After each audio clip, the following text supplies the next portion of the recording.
بسم الله الرحمن الرحيم إن الحمد لله نحمده ونستعينه ونستغفره ونعوذ بالله من شرور أنفسنا وسيئات أعمالنا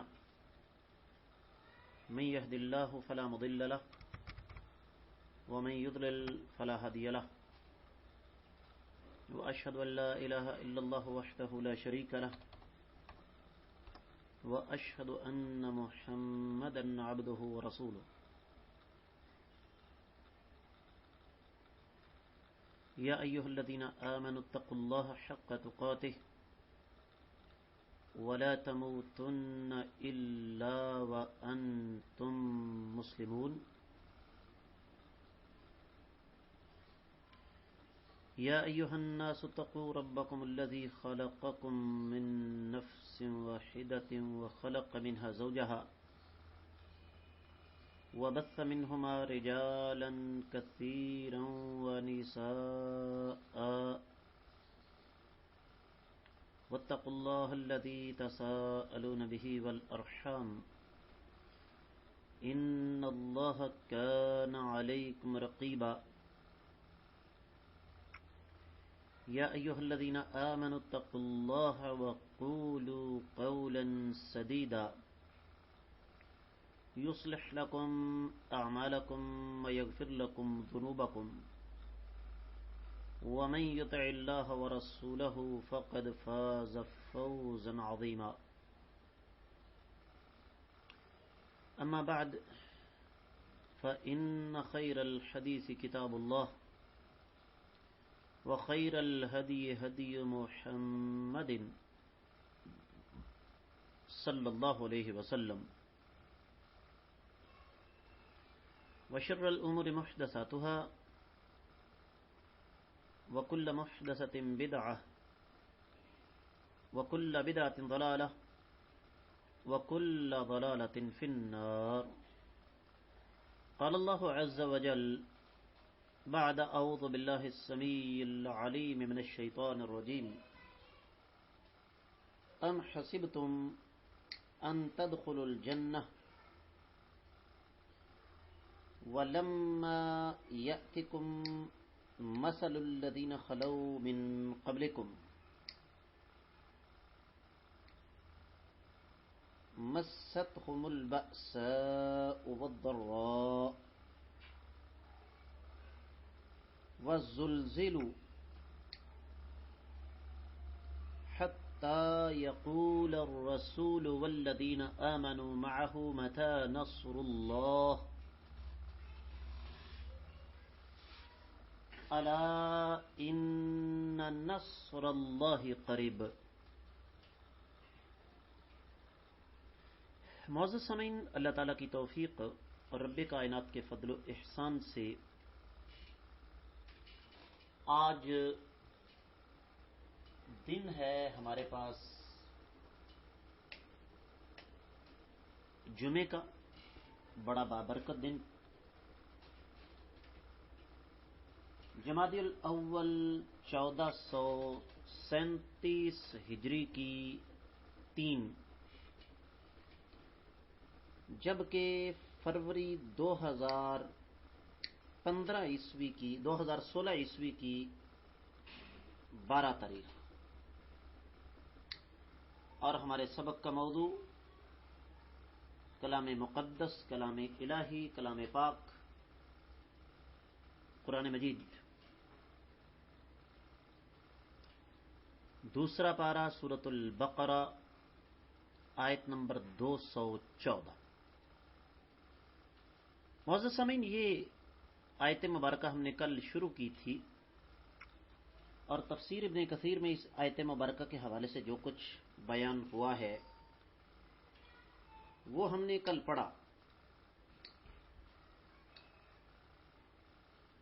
آج ہم اسی تسلسل کو آگے بڑھاتے ہیں اور حضور نبی کریم صلی اللہ علیہ وسلم کی مبارک احادیث کی روشنی میں نبی علیہ الصلوۃ والسلام کے ورثاء یعنی اہل علم نے جو کچھ بیان فرمایا اس کے بارے میں ہم بات کرتے ہیں۔ اہل علم نے یہ لکھا کہ اس آیت مبارکہ کا ایک مخصوص پس منظر ہے۔ پس منظر مخصوص ہے، لیکن چونکہ قرآن قیامت تک کی آنے والی انسانیت کے لیے سرچشمہ رشد و ہدایت ہے، اس لیے مفہوم اس کا عام ہے، لیکن بات کو سمجھنے کے لیے اس کا پس منظر سمجھنا ضروری ہے معزز سامعین۔ اور وہ پس منظر کچھ یوں ہے کہ اسلامی بلکہ انسانی تاریخ میں غزوہ احزاب یا غزوہ خندق یہ ایک بڑا اہم سنگ میل ہے کہ جب سارے کا سارا عرب غزوہ احد کے بعد اکٹھا ہو کے مدینے پر چڑھ دوڑا۔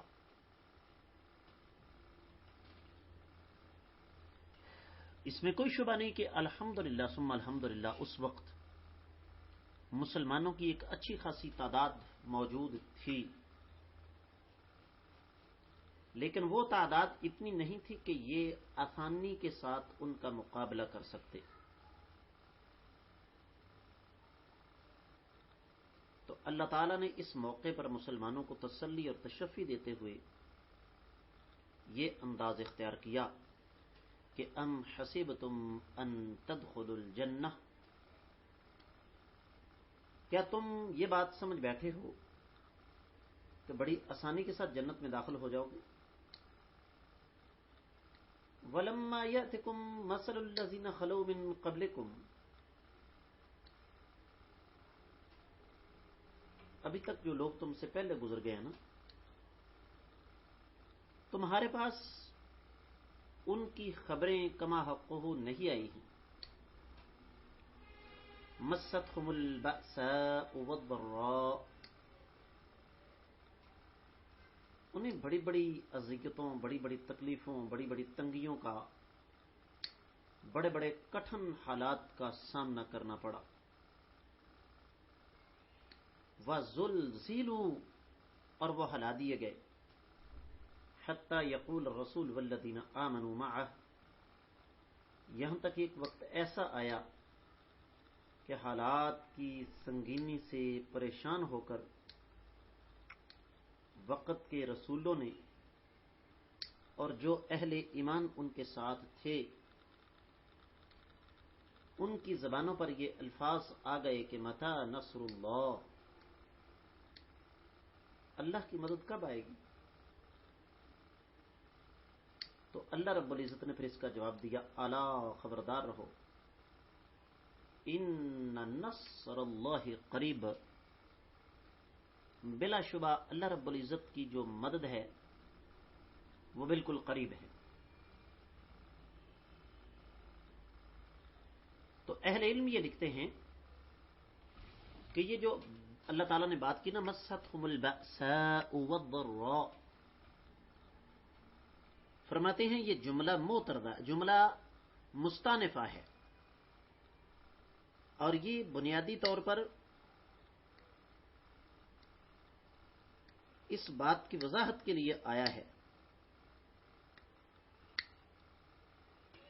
کہ پیچھے جو کچھ بیان ہوا ہے اس کی وضاحت کیا ہے۔ تو البأسا، اس کے تین مفہوم اہل علم نے بیان فرمائے۔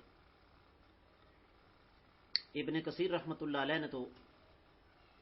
صرف یہی بیان فرمایا نا کہ ان پر بیماریوں نے حملہ کر دیا، ان پر غربت نے حملہ کر دیا۔ تو اہل علم یہ لکھتے ہیں کہ اس کا معنی ہے خوف، آزمائشیں اور سختیاں۔ اور ذرا سے مراد بھی دو چیزیں ہیں، بیماریاں اور بھوک، اور ایک تیسری چیز ہے وہ جسمانی درد ہیں. اور یہ جو بات ہے وہ زلزلو، اس کا مفہوم یہ ہے کہ زلزلہم اعداؤہم، کہ ان کے دشمنوں نے ان کو ہلا دیا. ہلانے سے مراد دو چیزیں ہیں. ایک تو یہ کہ وہ لوگ ذہنی طور پر ہل گئے خوف کی وجہ سے، دشمن کی ہیبت. اور دوسرا فزیکلی طور پر، جسمانی طور پر ان کو اپنی اپنی جگہ سے متحرک ہونا پڑا.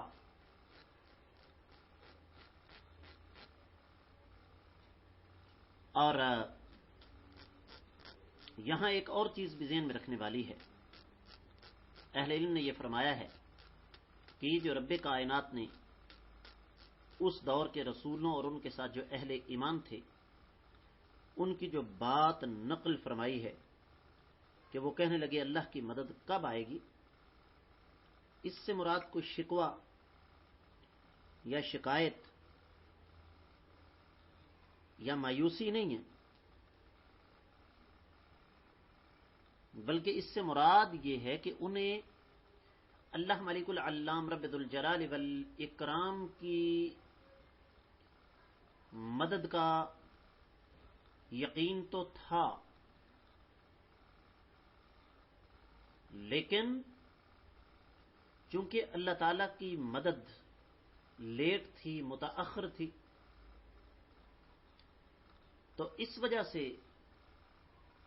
وہ یہ بات کہنے پر مجبور ہو گئے کہ اللہ تعالیٰ کی مدد آئے گی کب.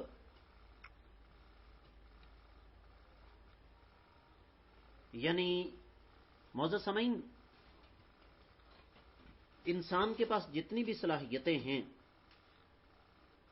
چاہے ان کا تعلق جسم کے ساتھ ہے،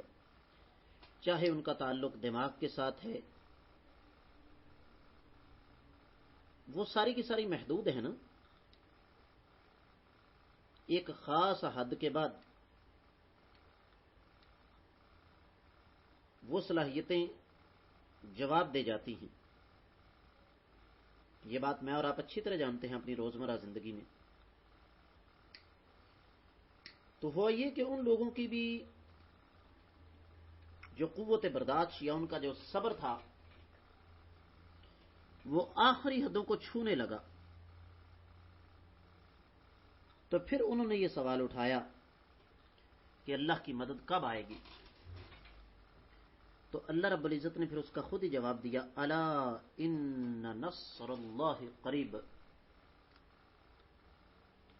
تفسیر الخازن اور تفسیر البیضاوی وغیرہ میں یہ لکھا ہوا ہے. میں وہ الفاظ آپ کے سامنے رکھنا چاہتا ہوں. ہاکذا کان حالہم لم یغیرہم طول البلاء والشدہ، کہ ان بیچاروں کی یہ حالت تھی کہ ان کی آزمائش طویل سے طویل تر ہوتی چلی گئی اور حالات جو ہیں وہ تبدیل ہونے کا نام نہیں لے رہے تھے. تو اللہ رب العزت یہاں سمجھانا یہ چاہتے ہیں کہ انہوں نے بھی اذیتیں، شدتیں، مشقتیں برداشت کی، اور جرم ان کا بھی یہی تھا جو کہ تمہارا ہے، یعنی حق کے راستے پر چلتے رہنا. تو حکم یہ ہے کہ تم بھی اسی طرح صبر کرو جس طرح انہوں نے صبر کیا تھا. اور یہاں پر امام بخاری رحمۃ اللہ علیہ کے واسطے سے ایک روایت نقل کی گئی سیدنا خباب رضی اللہ تعالیٰ عنہ کے حوالے سے. خباب بن ارت کہتے ہیں شکونا الی رسول اللہ صلی اللہ علیہ وسلم وہو متوسد. نبی کریم صلی اللہ علیہ وسلم سے ہم نے شکایت کی اور نبی علیہ الصلوۃ والسلام بیت اللہ کے سائے میں ٹیک لگائے ہوئے تھے. تو فرمایا الا تنصرون، اللہ تدعو لنا، اے اللہ کے نبی صلی اللہ علیہ وسلم، اہل مکہ نے ظلم و ستم کی انتہا کر دی، کیا آپ ہماری مدد نہیں کریں گے کہ آپ اللہ رب العزت سے ہمارے لیے دعا بھی نہیں کریں گے؟ تو اس موقع پر نبی علیہ الصلوۃ والسلام نے ارشاد فرمایا تم پر تو کچھ بھی آزمائش نہیں آئی ہے، تم سے جو پہلے لوگ تھے ان کی صورتحال یہ تھی کہ ایک آدمی کو پکڑا جاتا، زمین میں گڑھا کھودا جاتا اور اس آدمی کا کچھ حصہ جسم کا اس زمین کے اندر گاڑ دیا جاتا، پھر آری لائی جاتی اور اس کے سر پر رکھ کر اس آدمی کے 2 ٹکڑے کر دیے جاتے اور لوہے کی کنگھیوں سے ان کے جسم کا گوشت ہڈیوں سے الگ کر دیا جاتا، لیکن فرمایا یہ چیزیں ان کو راہ حق سے ہٹا نہیں سکی۔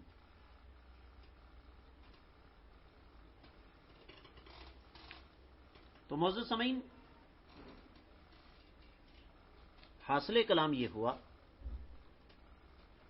کہ اللہ تعالیٰ کی یہ سنت ہے، اللہ تعالیٰ کا یہ طریقہ ہے کہ مکتب عشق کا دستور نرالا دیکھا اسے چھٹی نہ ملی جس نے سبق یاد کیا۔ اللہ کو جس کے ساتھ جتنا گہرا تعلق ہوتا ہے اللہ تعالیٰ اتنی بڑی آزمائش اس آدمی پر ڈالتے ہیں، اتنا بڑا امتحان اس پر ڈالتے ہیں، جس کی سب سے بڑی دلیل انبیاء علیہم الصلوۃ والسلام ہے۔ تو ہمیں سبق یہ ملا کہ مصیبتوں پر، تکلیف پر، مصائب و آلام پر ہمیں گھبرانا نہیں چاہیے، پریشان نہیں ہونا چاہیے، دل چھوٹا نہیں کرنا چاہیے،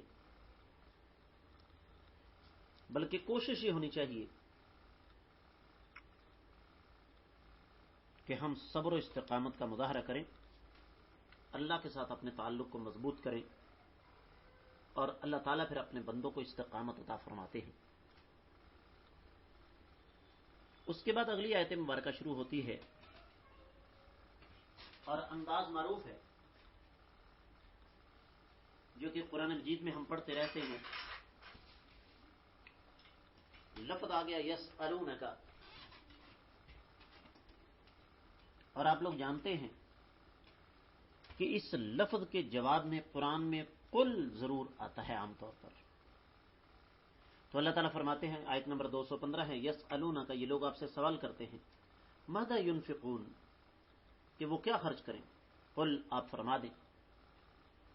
ما انفقتم، جو بھی تم نے خرچ کیا، من خیر، بلائی سے، فللوالدین، تو اس کے اصل حقدار والدین ہیں، والاقربین، قریبی رشتہ دار ہیں، والیتامى، اور یتیم ہیں، والمساکین، اور مسکین ہیں، وابن السبیل، اور مسافر ہیں، وما تفعلوا من خیر، اور جو بھی تم نیکی کا کام کرو گے، فإن اللہ بہ علیم،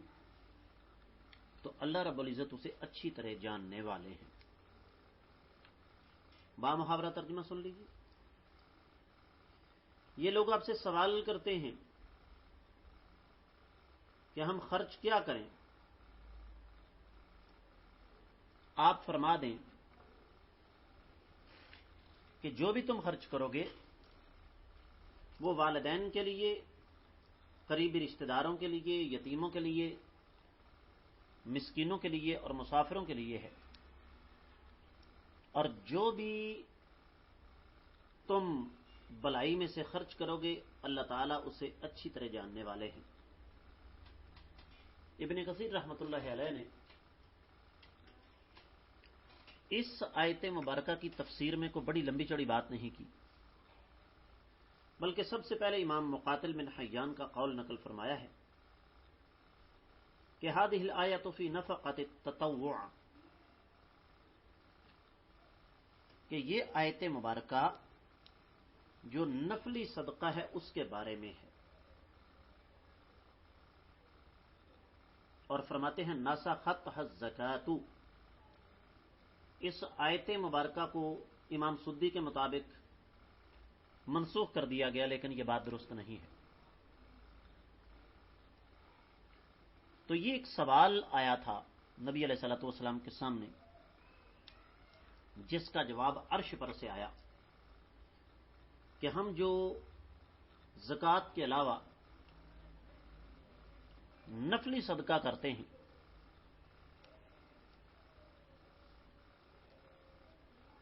اس کا حقدار سب سے پہلے کون ہے؟ تو اس سے پتہ چلا کہ انسان اگر اپنے عزیزوں رشتہ داروں پر، اپنے پیاروں پر مال خرچ کرے تو یہ اس کے لیے اللہ تعالیٰ کے ہاں صدقہ شمار ہوتا ہے، یہ اللہ تعالیٰ کے ہاں صدقہ گنا جاتا ہے۔ اور بعض روایات میں اس بات کا ثبوت بھی موجود ہے۔ اللہ کے نبی صلی اللہ علیہ وسلم نے ارشاد فرمایا کہ امک و اباک و اختک و اخاک ثم ادناک ادناک، کہ تمہارے نفلی جو صدقات ہیں ان کے حقدار تمہاری ماں، پھر باپ، پھر بہن، پھر بھائی، اور پھر اس کے بعد والے رشتہ دار۔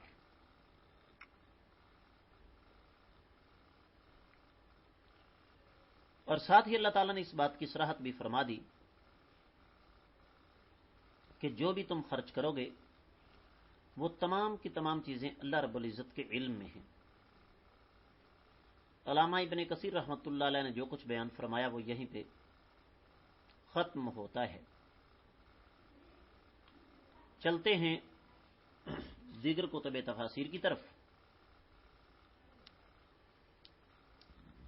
اہل علم نے سب سے پہلے یہ بات بیان فرمائی ہے کہ جو لوگ کہتے ہیں کہ یہ آیت منسوخ ہے وہ غلط کہتے ہیں۔ دوسری بات یہ ہے کہ سوال کرنے والے کافر نہیں تھے، سوال کرنے والے اہل ایمان تھے، اور سوال کرنے والی شخصیت کا نام تھا عمر بن جموح، بزرگ آدمی تھے، مالدار تھے۔ تو انہوں نے جب آقا علیہ الصلوۃ والسلام سے سوال کیا کہ میں اپنا مال کہاں خرچ کروں، اور یہ بظاہر ایک آدمی کا سوال تھا، لیکن حقیقت میں اہل علم یہ لکھتے ہیں کہ یہ ساری امت مسلمہ کی ترجمانی تھی۔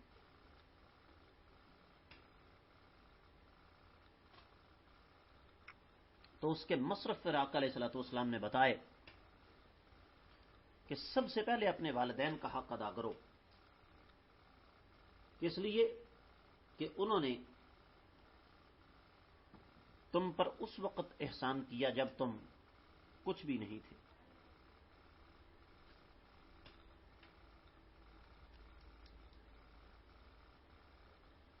اور اس کے بعد پھر قریبی رشتہ دار ہیں، قریبی رشتہ داروں میں سے اولاد، بھائی، چچے، پھپھیاں، جو بھی قریبی رشتہ دار ہیں، اور پھر ایسے یتیم جو کہ محتاج ہوں۔ یتیم کہتے کسی ہیں جس کا باپ دنیا سے چلا گیا ہو اور وہ بالغ نہ ہو، بالغ ہونے کے بعد یتیم نہیں رہتا۔ مسکین سے مراد معروف بات ہے جو حقدار ہیں، جن کے پاس کچھ بھی نہیں ہے یا ہے تو گزارے کے لیے کافی نہیں۔ اور ابن سبیل سے مراد اجنبی مسافر جن کا زاد راہ لٹ گیا ہے۔ تو اللہ رب العزت نے پھر ساتھ اس بات کی تفصیل بیان فرما دی کہ وما تفعلوا من خیر فإن اللہ بہ علیم، کہ نیکی سے، بلائی سے تم جو بھی خرچ کرو گے رب کائنات کو اس کا اچھی طرح علم ہے۔ اللہ تعالیٰ تمہاری نیتوں کو اچھی طرح جانتے ہیں، اور اس کے مطابق تمہیں رب کائنات پھر اجر اور ثواب سے نوازیں گے۔